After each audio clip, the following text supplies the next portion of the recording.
الشيطان الرجيم بسم الله الرحمن الرحيم الحمد لله رب العالمين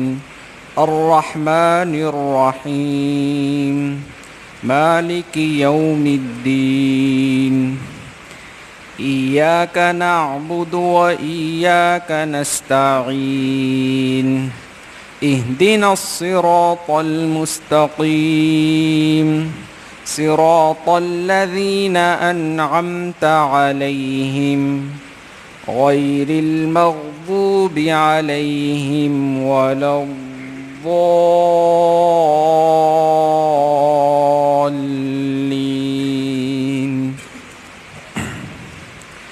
صدق الله العظيم سبحانك لا علم لنا إلا ما علمتنا إنك أنت العليم الحكيم رب اشرح لي صدري ويسر لي أمري واحلل عقدة من لساني يفقه قولي۔ پناہ مانگتا ہوں میں اللہ تعالیٰ کی شیطان مردود سے۔ شروع کرتا ہوں اللہ کے نام سے جو بڑا مہربان نہایت رحم والا ہے۔ بزرگان محترم اور عزیز دوستوں، سورہ فاتحہ کی فضائل کے سلسلے میں بات چل رہی تھی۔ ویسے تو سورہ فاتحہ کی بے شمار فضیلتیں آئیں جن کا احاطہ اجمالاً تو کر دیا گیا تھا، تفصیلاً کچھ چیزوں کے سلسلے میں جو ہمارے اور آپ کے خاص طور سے کام آتی ہے اس کے بیان کا سلسلہ چل رہا تھا کہ اللہ تبارک و تعالیٰ نے اس میں شفا رکھی ہے، اور اس کی جب تفسیر مکمل ہوگی تو آپ حضرات کو اچھی طریقے سے علم ہو جائے گا کہ اس میں شفا کیوں ہے۔ سب سے پہلی وجہ کہ یہ کلام اللہ ہے، دوسری وجہ اللہ تبارک و تعالیٰ کے کلام میں اللہ تبارک و تعالیٰ نے جن باتوں کو ذکر کیا ہے، جو باتیں ہیں، جو احکامات ہیں، جو دعائیں ہیں، اور اللہ تبارک و تعالیٰ کی جن عظیم صفات کا تذکرہ ہے، اللہ تبارک و تعالیٰ کے جن کمالات کا تذکرہ ہے،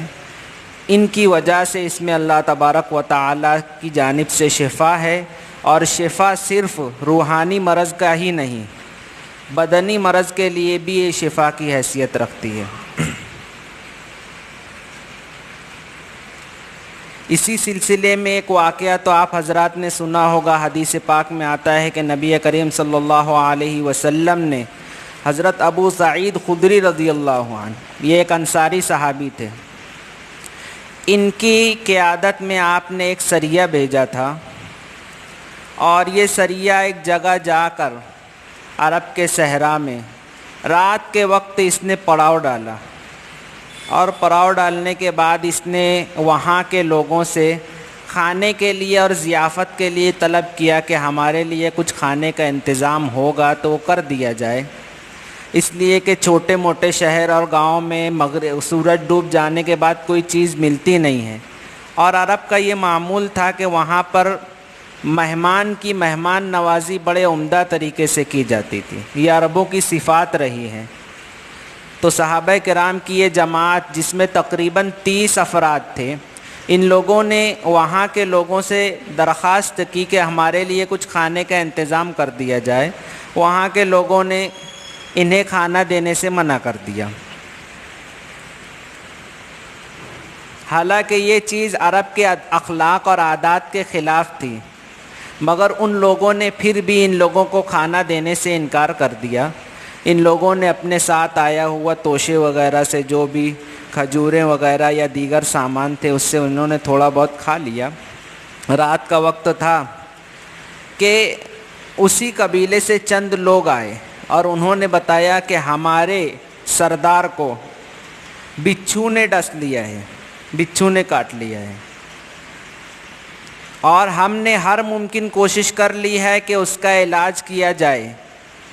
ہمارے یہاں جتنے بھی طریقے موجود تھے یا جو بھی طریقہ کسی کو آتا تھا اس کے علاج کا، اس کی دوا علاج کا، ہم نے سب کر لیا ہے، مگر اسے کوئی افاقہ نہیں ہوتا۔ تم میں سے کوئی شخص جانتا ہے کہ یہ بچھو کا ڈنک کس طرح سے اتارا جاتا ہے، اس کا علاج کس طرح سے کیا جاتا ہے؟ حدیث پاک میں آتا ہے کہ حضرت ابو سعید خدری رضی اللہ عنہ، بعض روایات میں آتا ہے کہ کوئی دوسرا شخص،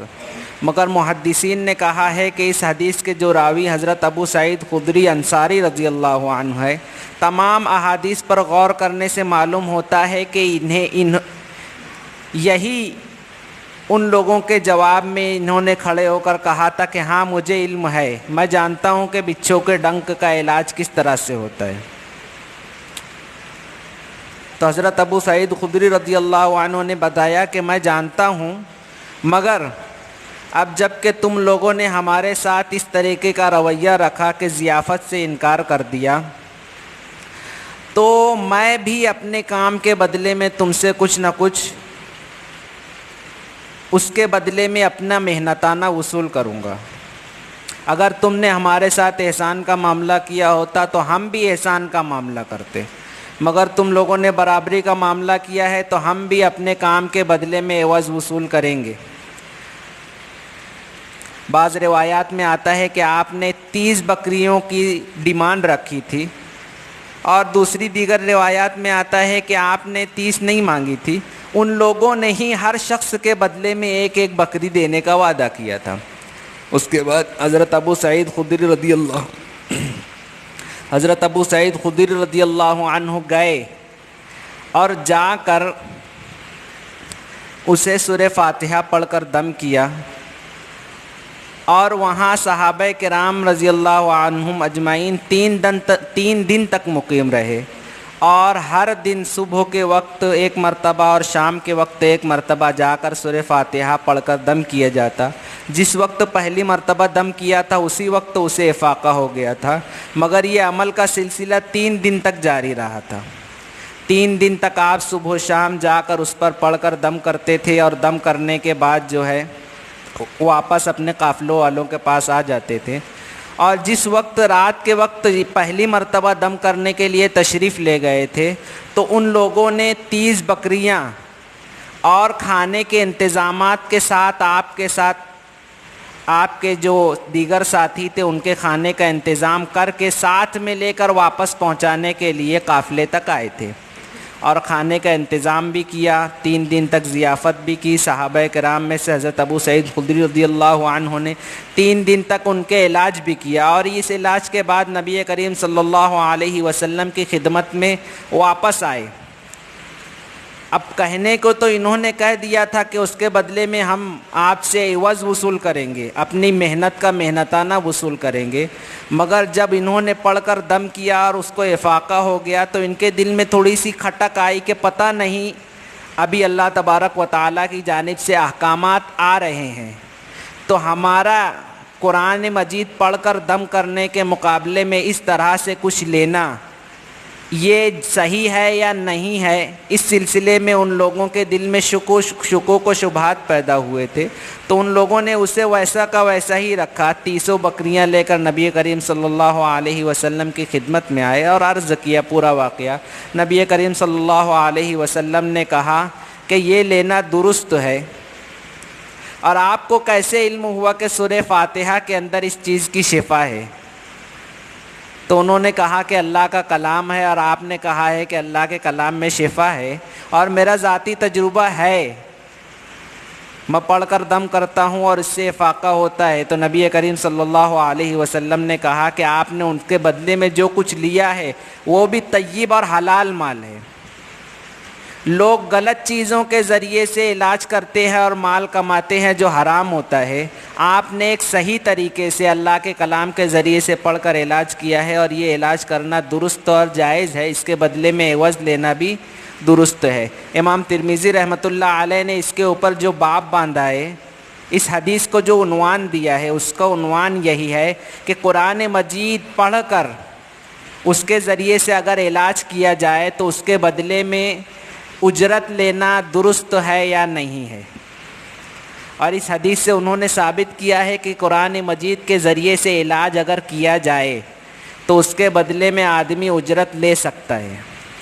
محدثین کرام نے مسئلہ بیان کیا ہے۔ اور یہ ایک ہی واقعہ نہیں ہے، نبی کریم صلی اللہ علیہ وسلم کی زندگی میں ایک اور دوسرا واقعہ بھی ہے۔ علاقہ ابن سحار، یہ بھی ایک صحابی ہے، ان کے ساتھ بھی واقعہ پیش آیا تھا کہ یہ ایک جگہ سفر کر رہے تھے اور دوران سفر ایک جگہ سے گزر ہوا تو انہوں نے دیکھا کہ ایک آدمی کو ان لوگوں نے لوہے سے باندھ کر رکھا ہوا ہے کہ وہ بالکل حرکت نہ کر سکے، اس کا ہاتھ پیر تمام لوہے سے باندھ دیا ہے۔ اب لوہے سے کیا مراد ہے؟ بعض لوگوں نے کہا کہ زنجیر وغیرہ سے باندھ کر رکھا تھا، بعض نے کہا کہ لوہے کا کھمبا وغیرہ تھا اس سے باندھ کر رکھا تھا۔ تو یہ ان کے پاس گیا اور دریافت کیا کہ اسے تکلیف کیا ہے۔ لوگوں نے بتایا کہ اسے پاگل پن کا دورہ پڑتا ہے، پاگل پن کا دورہ پڑتا ہے، اور ہم نے اسے اسی لیے باندھا ہے کہ جب وہ دورے پڑتے ہیں تو پھر ہمارے قابو میں یہ شخص نہیں رہتا، اپنا اور دیگر لوگوں کا نقصان کرتا ہے۔ تو انہوں نے کہا کہ میں اس کا علاج کر سکتا ہوں اگر آپ لوگ اجازت دیں، مگر میں اپنے علاج کے بدلے میں 100 بکریاں لوں گا۔ تو انہوں نے اس کا علاج کیا، اور یہاں آتا ہے کہ انہوں نے 7 مرتبہ سورہ فاتحہ پڑھ کر دم کی، 3 دن تک بھی نہیں، بس ایک دفعہ ایک ہی مرتبہ میں 7 مرتبہ سورہ فاتحہ پڑھ کر دم کیا، اور اللہ تبارک و تعالیٰ نے اس کے بدلے میں، اس کی وجہ سے، اس کی برکت سے اس شخص کو شفا عطا فرمائی۔ اب یہاں سمجھنے کی 2 باتیں ہیں۔ نمبر 1 کہ قرآن مجید میں شفا ہے، مگر پڑھنے والے کی حیثیت سے اس کا مرتبہ اور رتبہ الگ الگ ہوتا ہے۔ کہ ایک رائفل کی گولی ہے، اس کی تاثیر یہ ہے کہ آپ کتنی بھی دور سے کسی بھی شخص کو مارو گے تو اس کا کام کرے گی اور سامنے والے پر اس کا اثر ہوگا، مگر رائفل کی گولی رائفل سے ہی چلائی جاتی ہے۔ آپ اگر اسے ہاتھ سے پھینک کر اثر حاصل کرنا چاہو، یا گلیل کے ذریعے سے پھینک کر اثر کرنا چاہو، یا کسی اور ذریعے سے اثر کرنا چاہو، محدثین کرام نے لکھا ہے کہ قرآن مجید میں تاثیر ہے، مگر اس کے لیے ضروری ہے کہ پڑھنے والے کے اندر اس کا یقین کامل ہو۔ ہمارے یہاں ایک دوسری بات بھی چلتی ہے، پڑھ کر دم کیا اور اثر نہیں ہوتا تو کہتے ہیں کہ اصل میں تو مانتا نہیں ہے تو اثر نہیں ہوا۔ محدثین کرام نے لکھا ہے کہ ماننے نہیں ماننے سے فرق نہیں پڑتا، سامنے والا کیا چاہتا ہے، اس کی کیا نیت ہے، اس سے فرق نہیں پڑتا۔ فرق پڑتا ہے جو پڑھ کر دم کرتا ہے اس کے اندر کتنا یقین ہے۔ اگر اس کے اندر پورا یقین ہے کہ میں پڑھ کر دم کروں گا اور وہ اثر کرے گا تو اللہ تبارک و تعالیٰ اس کے یقین کے مطابق معاملہ کرتے ہیں، اور اگر وہ خود ہی شک میں مبتلا ہے کہ نہیں ہوگا یا اس طرح سے نہیں ہوگا تو اللہ تبارک و تعالیٰ جب کہتے ہیں کہ جب تجھے ہی اس پر اطمینان اور یقین نہیں ہے، تجھے میرے کلام کی تاثیر پر بھروسہ اور اعتماد نہیں ہے، تو اللہ تبارک و تعالیٰ اس کا اثر ظاہر نہیں کرتے ہیں۔ یہ تو ہو گئی پہلے نمبر کی بات کہ پڑھنے والے کے پڑھنے سے اثر ہوتا ہے، اس کے یقین، اعتماد اور اس کے ایمان سے اثر ہوتا ہے۔ وہ جیسا یقین رکھے گا سامنے والوں پر ویسا اثر ہوگا۔ دوسری بات کہ اس کے بدلے میں اجرت لینا جائز ہے، مگر موجودہ زمانے میں جو طریقہ بن گیا ہے کہ زبان سے اجرت نہیں مانگی جاتی، یا اجرت مانگی جاتی ہے تو ایسی مانگی جاتی ہے جو بہت آدمی کی حیثیت دیکھ کر نہیں مانگی جاتی، بلکہ آدمی کی مجبوری کا فائدہ اٹھایا جاتا ہے۔ کوئی ضرورت مند ہو، غریب آدمی ہو، اس کی مجبوری کا فائدہ اٹھاتے ہیں، اور کوئی سامنے والے کو کرنے کا طریقہ بھی نہیں ہوتا، وہ ہر وقت کوئی نیا بہانہ ڈھونڈ کر آپ کو پھر بلائیں گے اور پھر آپ سے کچھ نہ کچھ پیسہ وصول کریں گے۔ ایک قسم کے لوگ تو ایسے ہیں جنہیں آتا نہیں ہے مگر وہ آدمی کو بیوقوف بنا کر چلاتے رہتے ہیں۔ بزرگان دین کہتے ہیں کہ آدمی کو جنات شیطان لگ جائے، جادو سحر ہو جائے تو وہ ایک مرتبہ میں اچھا کیا جا سکتا ہے، مگر اگر کسی کو کوئی بابا یا عامل لگ جائے تو وہ زندگی بھر اس کو لگا رہتا ہے۔ یعنی زندگی بھر اس کو بیوقوف بناتا رہتا ہے، اس پر کوئی اثر ہو یا نہیں ہو، کوئی بھی پریشانی ہو بولتا ہے کہ فلانے نے اوپر کا کر دیا ہے، فلاں شخص نے ایسا کر دیا، کسی نے جادو کر دیا۔ اس کی ہر انسان کی زندگی میں مصیبت پریشانی چلتی ہے، یہ دنیا ہے، یہ جنت نہیں ہے۔ آزمائش اور حالات آتے ہیں،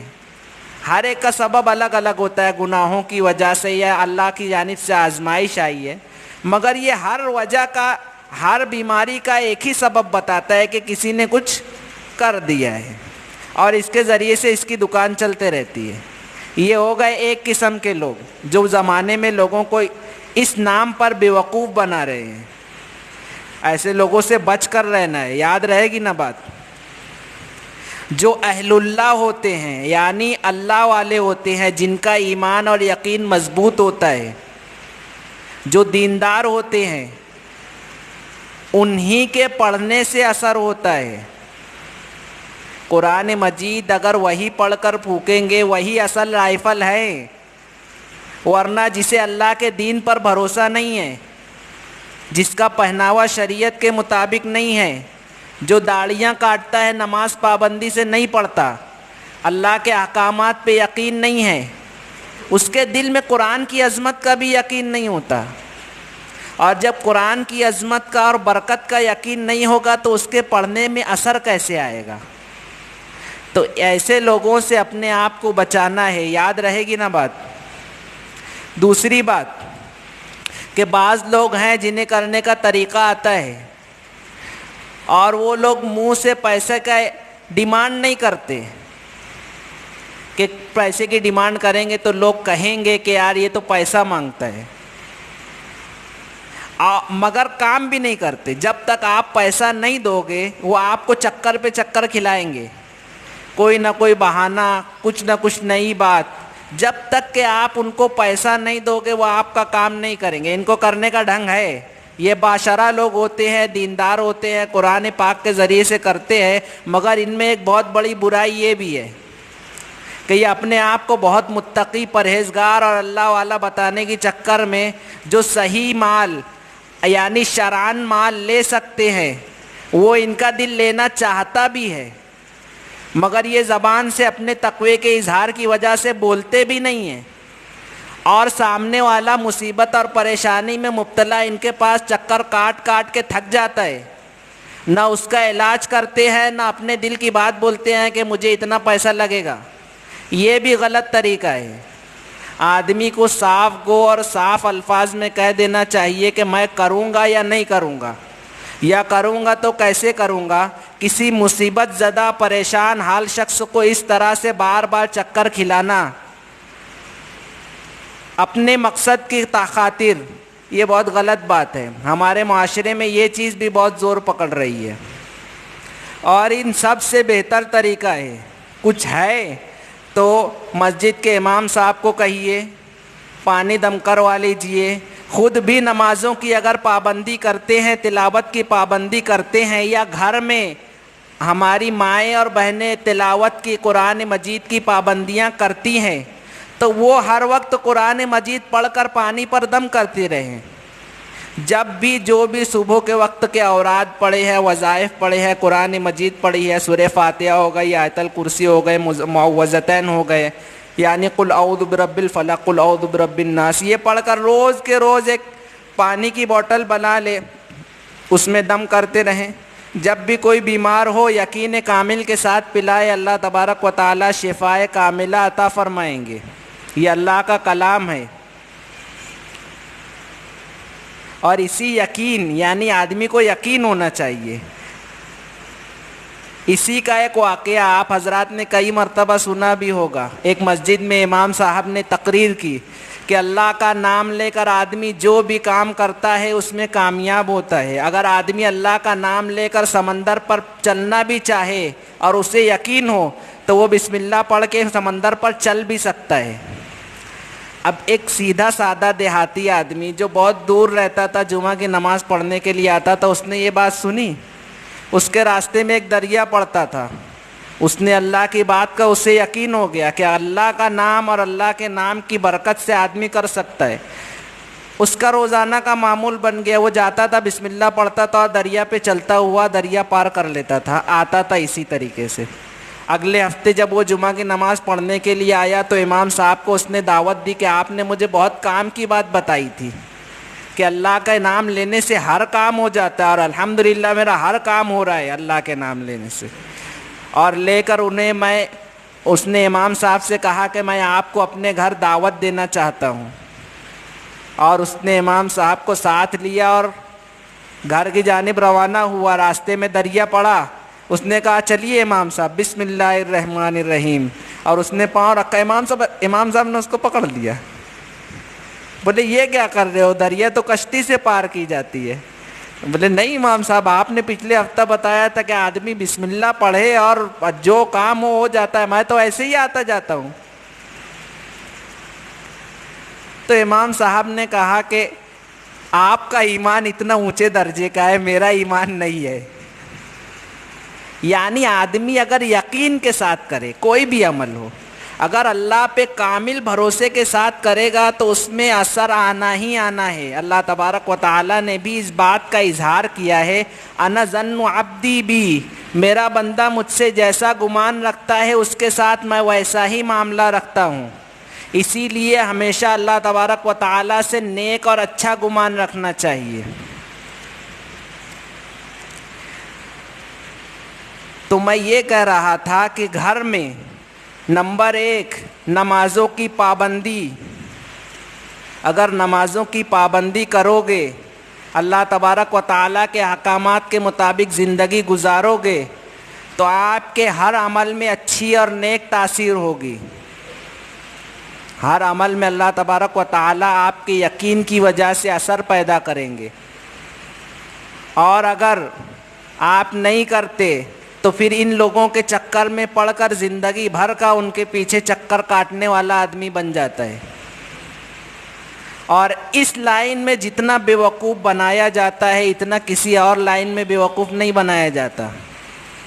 میں آپ حضرات کو کھل کر اسی لیے بتانا چاہتا ہوں کہ لوگ کسی دوسرے کو بتاتے تک نہیں ہیں۔ ہماری مائیں اور بہنیں خاموشی سے اکیلے کسی کو بتائے بغیر، نہ اس گھر میں کسی کو معلوم ہے نہ ماں کے گھر میں کسی کو معلوم ہے، جاتی ہیں اور ایسے لوگوں کے اس میں پھنس جاتی ہیں، اور وہ لوگ ان لوگوں سے پیسے وصول کرتے رہتے ہیں اور الگ الگ قسم کے تعویذ اور اس قسم کی باتیں کہ آپ پر کسی نے ایسا کر دیا ہے۔ اور اگر یہ نہیں، کوئی پریشانی نہیں ہے، تو ایک قدم آگے بڑھ کر کہ اپنے شوہر کو اپنے قابو میں کر لو، اپنی ساس کو اپنے قابو میں کر لو۔ ان کے پاس بیوقوف بنانے کا حربہ ختم نہیں ہوتا۔ تو سب سے ضروری بات، کسی کے پاس جانے کی ضرورت نہیں ہے۔ اللہ تبارک و تعالیٰ کا کلام ہے، یقین اعتماد کے ساتھ پڑھیے،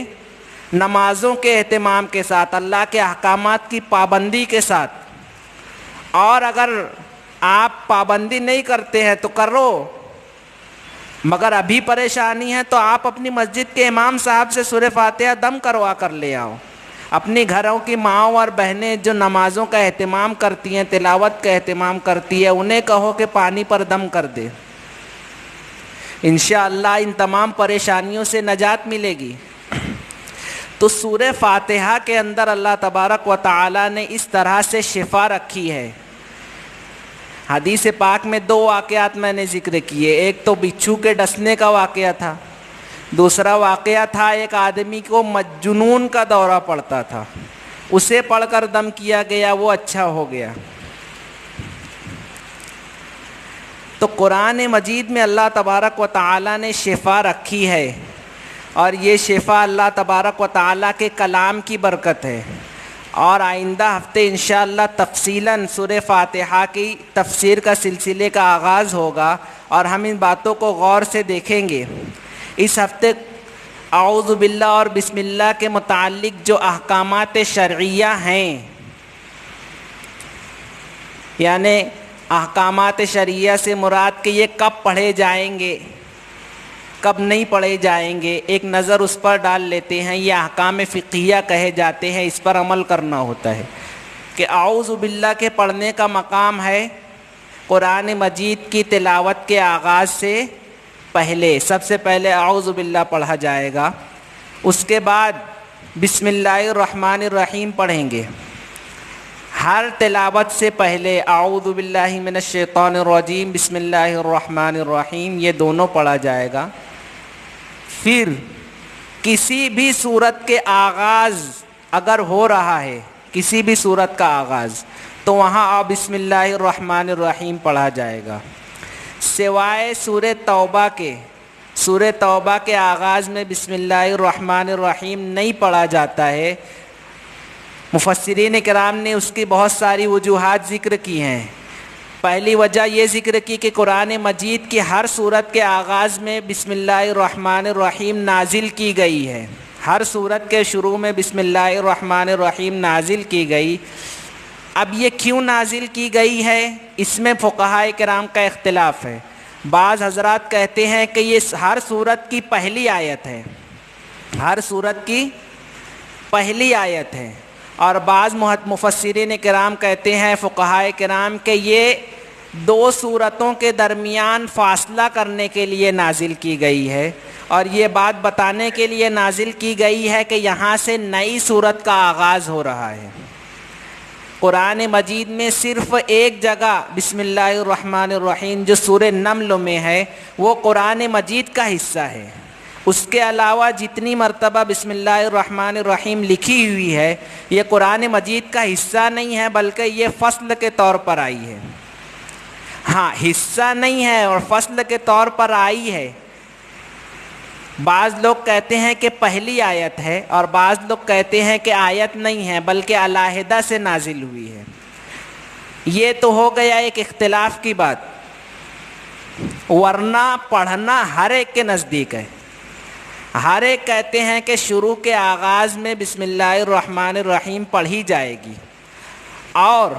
عام حالات میں جیسی تلاوت کی جا رہی ہے، یعنی اگر آہستہ سے تلاوت کر رہا ہے تو بسم اللہ الرحمن الرحیم آہستہ سے پڑھے گا،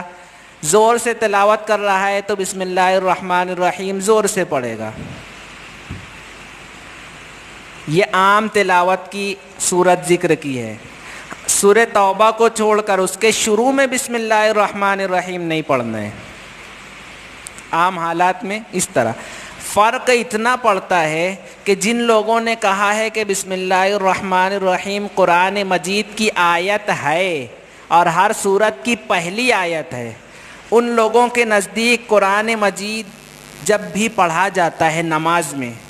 تو جیسے جہری نماز ہو تو سورہ فاتحہ زور سے پڑھتے ہیں، تو وہ بسم اللہ الرحمن الرحیم بھی زور سے پڑھتے ہیں، آہستہ سے نہیں پڑھتے۔ بسم اللہ الرحمن الرحیم زور سے پڑھیں گے، سورہ فاتحہ زور سے پڑھیں گے، جہری آواز میں پڑھیں گے، بلند آواز میں پڑھیں گے۔ اسی طرح اس کے بعد اگر کوئی سورت پڑھنی ہو تو اس سے پہلے بسم اللہ زور سے پڑھیں گے۔ ہم اور آپ جن کی قرأت پڑھتے ہیں، امام عاصم رحمۃ اللہ علیہ کے راوی حفص بن سلیمان رحمۃ اللہ علیہ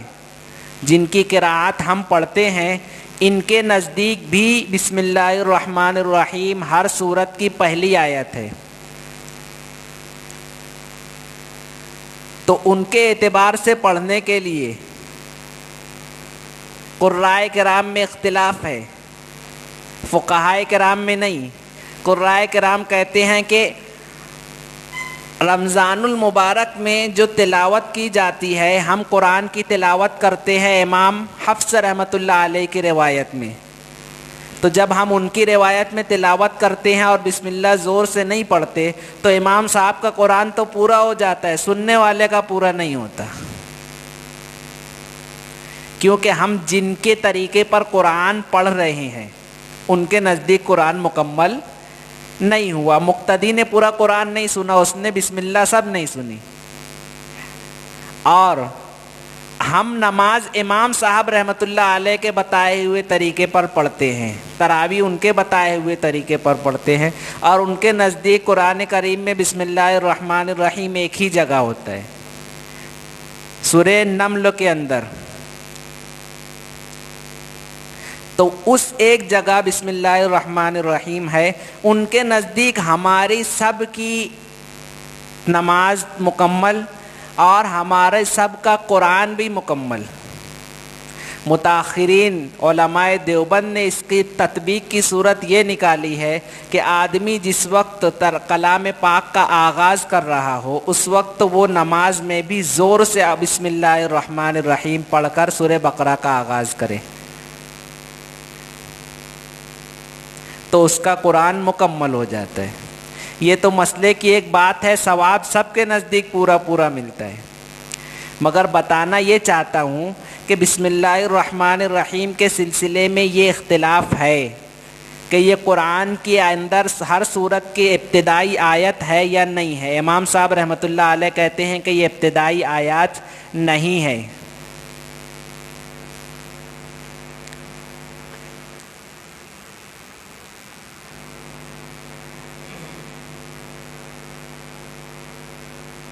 اس کے بعد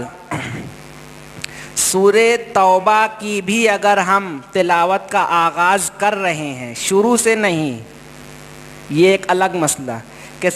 اگر سورہ توبہ کی تلاوت کا آغاز ابتداءً ہی کر رہے ہیں تو اعوذ باللہ کے ساتھ بسم اللہ نہیں پڑھی جائے گی، مگر ہم درمیان سے سورہ توبہ پڑھنا شروع کر رہے ہیں تو درمیان سے پڑھنا شروع کر رہے ہیں تب بھی بسم اللہ الرحمن الرحیم پڑھی جائے گی۔ تو یاد رہے گی نا بات کہ قرآن مجید کی تلاوت کا آغاز جب بھی ہو رہا ہے اعوذ باللہ اور بسم اللہ پڑھیں گے،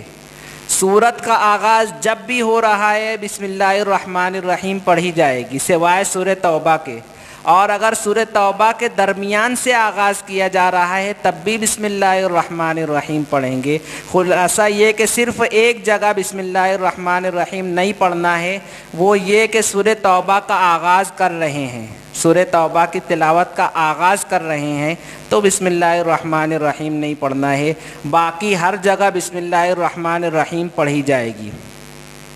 ہاں اگر ہم نے ایک سورت مکمل کی اس کے بعد دوسری سورت کا آغاز شروع سے نہیں کیا، درمیان سورت سے کوئی سورت پڑھ رہے ہیں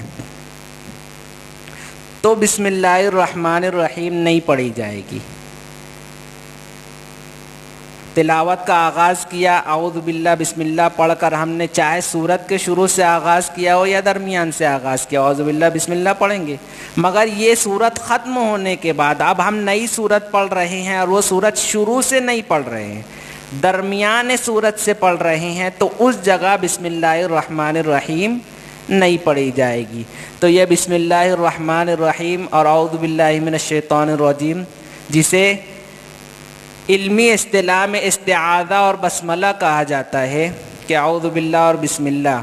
انہیں کہاں پڑھنا ہے اور کہاں نہیں پڑھنا ہے اس کی تفصیلات تھی۔ اللہ تبارک و تعالی ہمیں اس کے مطابق عمل کی توفیق عطا فرمائے۔ وآخر دعوانا ان الحمد للہ رب العالمین۔